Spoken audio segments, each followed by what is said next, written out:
Bismillahirrahmanirrahim. Assalamualaikum warahmatullahi wabarakatuh. Salam sejahtera bagi kita semua. Adik-adikku sekalian yang saya cintai dan saya banggakan, pada kesempatan siang hari ini saya ingin menyampaikan materi untuk adik-adikku sekalian. Semoga materi ini sangat bermanfaat untuk adik-adik sekalian. Jadi kalau kita ketahui bersama bahwa kondisi Indonesia tahun 2015 sampai sekarang masih dinyatakan darurat narkoba. Artinya apa? Ada beberapa hal mengapa Indonesia dikatakan darurat narkoba. Yang pertama, jumlah penyalahguna narkotika di Indonesia itu jumlahnya cukup banyak, sekitar 5 jutaan. Kemudian wilayah sebarannya yang terpapar narkoba itu hampir di seluruh pelosok wilayah Indonesia. Kemudian jumlah daripada generasi muda kita yang memang terkena narkoba itu jumlahnya kira-kira 27%, cukup signifikan. Saya berpesan kepada adikku sekalian agar berhati-hati dalam rangka untuk melakukan menghindari dari penyalahgunaan narkoba. Pilih teman yang baik, ya, melihat lingkungan pergaulan, kemudian tingkatkan keimanan kita kepada Allah Subhanahu wa Ta'ala. Narkoba bisa masuk dari mana saja, dari pergaulan bisa, ya, dari lingkungan, pengaruh lingkungan juga bisa. Di Tegal sampai saat ini ada beberapa kasus yang memang sudah kita tangani. Tahun 2019 kemarin itu ada kira-kira 21 kasus, ya, yang berhasil kita ungkap. Ya, ini terutama kasus-kasus yang memang banyak kita ungkap adalah jenis ganja. Di jenis ganja ini banyak juga beredar di wilayah kita di Kota Tegal. Maka saya harapkan ini dari sekalian, ya, untuk bisa menolak, ya, baik bujukan, tawaran, ya, dari para pengedar, ya, karena di Tegal nyata-nyata memang ada, ya, pengedar yang memang berhasil kita tangkap. Apabila memang ada di antara kita yang mengetahui, ya, atau yang betul-betul mengetahui datanya mengenai kasus narkotika, agar bisa dilaporkan kepada aparat yang terkait, kepolisian maupun di BNN. Mungkin di antara kita, saudara kita, adik kita, teman-teman kita memang ada yang menjadi pecandu, ya, tolong untuk bisa wajib lapor.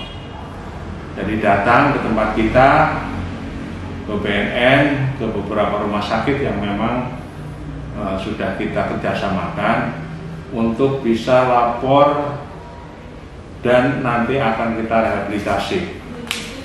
Ya, karena sesungguhnya adalah seorang pecandu itu adalah orang yang sakit, yang memang perlu kita lakukan pertolongan. Nah, orang kecanduan itu harus kita tolong sebagaimana diatur di dalam Undang-Undang 35 tahun 2019 tentang narkotika, ya, khususnya pasal 54. Ya, jadi pecandu, ya, penyalahguna itu wajib, ya, untuk dilakukan rehabilitasi. Ada beberapa tempat untuk wajib lapor, ya, dari pecandu. Ya, di samping di BNN, di seorang pecandu itu diharapkan untuk melaporkan diri, ya, ke BNN, kemudian ke rumah sakit Kardina, ya, itu bisa datang ke sana, nanti akan dilakukan rehabilitasi.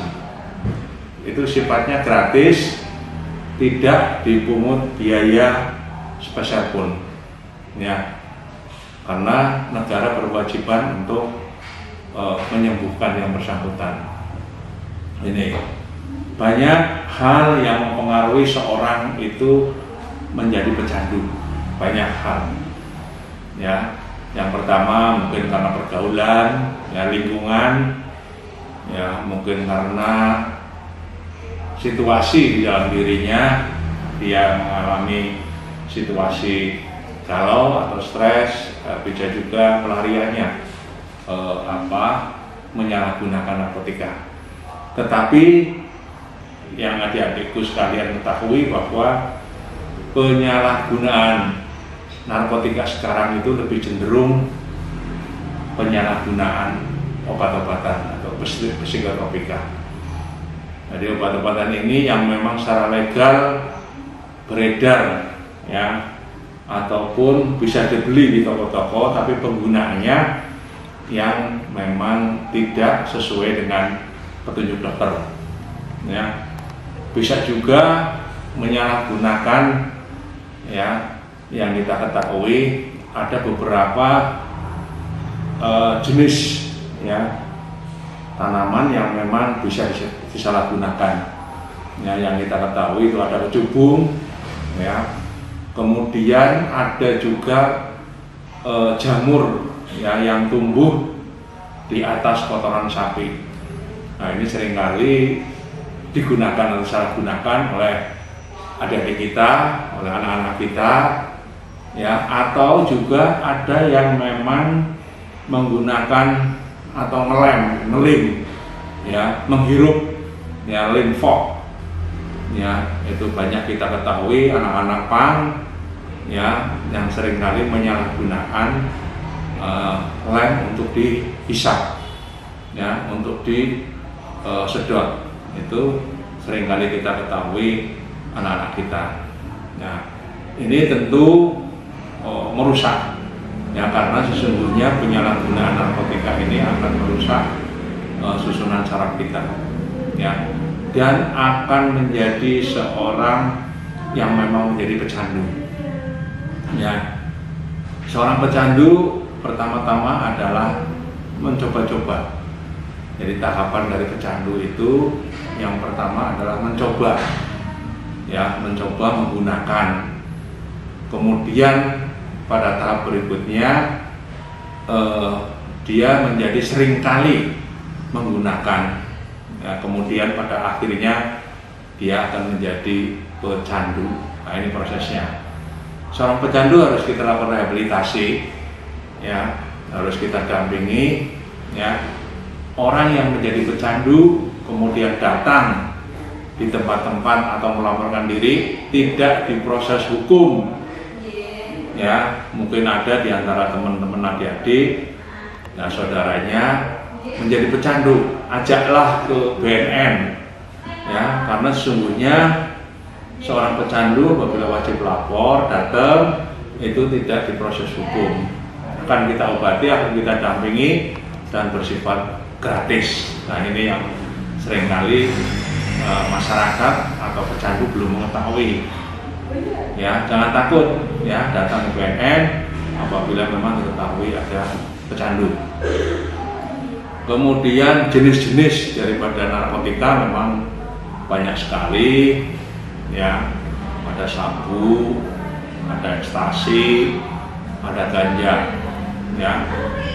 Penyalahguna ini akan melihat situasi dan kondisi, ya, kapan dia akan menyalahgunakan narkotika jenis apa, ya. Kalau ekstasi itu banyak digunakan oleh mereka-mereka yang ada di tempat-tempat hiburan. Nah, itu ekstasi, ya, berupa pil-pil kecil, ya, itu biasanya disalahgunakan di tempat-tempat hiburan, ya. Kemudian kalau jenis ganja, mereka itu seringkali menggunakannya ketika mengalami suatu depresi atau persoalan. Untuk pelariannya dia gunakan ganja. Nah, kalau sabu, ya sabu kita ketahui bersama para artis kita ya seringkali menggunakan doping sabu. Nah, ini bertujuan agar kondisinya menjadi fresh, ya menjadi kuat melek, ya kuat lembur, ya tidak tidur, ya beberapa hari. Nah, ini yang seringkali disalahgunakan oleh para pekerja, ya. Nih, jadi memang efeknya ya seringkali tidak dipahami efeknya, ya akan merusak ya susunan saraf kita. Ini akan berakibat pada kematian juga, ya. Jadi banyak mereka-mereka yang menyalahgunakan narkotika ini pada akhirnya mengalami gangguan kejiwaan, ya bisa gila karena yang dirusak susunan saraf. Jadi saya berpesan pada diri sekalian, ya hindari karena biasanya para pengedar ini mengedarkan kepada adik sekalian pertama adalah mencoba secara gratis, dikasih secara gratis. Kamu coba deh, ini akan membuat kamu enak untuk belajar, cepat menyerap pelajaran, ya. Dan kamu akan fresh. Nah, ini seringkali kayak gitu, ditawarkan secara gratis. Nah, ini apabila nantinya dia pakai kemudian kecanduan, otomatis nanti yang akan mencari adalah si pemakai. Nah, ini. Jadi ini jeratan dari para bandar, ya, para pengedar. Nah, jadi di Tegal nyata-nyata ada pengedar, ada bandar. Ya, maka seringkali waspadalah, ya waspadalah. Pokoknya jangan mau deh deket-deket dengan narkotika, ya psikotropika atau zat adiktif lainnya. Nah, ini yang perlu kita hindari, ya. Jadi adik-adik sekalian, adik-adik adalah sebagai generasi penerus bangsa, ya, yang kita harapkan sekian tahun ke depan ini menjadi pemimpin-pemimpin bangsa yang memang harus kita bimbing, ya, agar tidak terjangkit masalah narkoba. Ya, saya harapkan sekali lagi pergaulan, ya cari pergaulan yang memang bagus, ya cari teman yang bagus, ya seringkali tingkatkan ibadah dari sekalian, ya. Kemudian lingkungan yang bagus, ya. Dan apabila mengetahui, ya ada di antara dari sekalian yang mengetahui mengenai penyalahgunaan narkotika, laporkan ke BNN, ya BNN siap untuk melakukan pemberantasan itu. Jadi saya berpesan, ya sekali lagi, ya bahwa adik-adikku sekalian ini adalah generasi yang masa akan datang.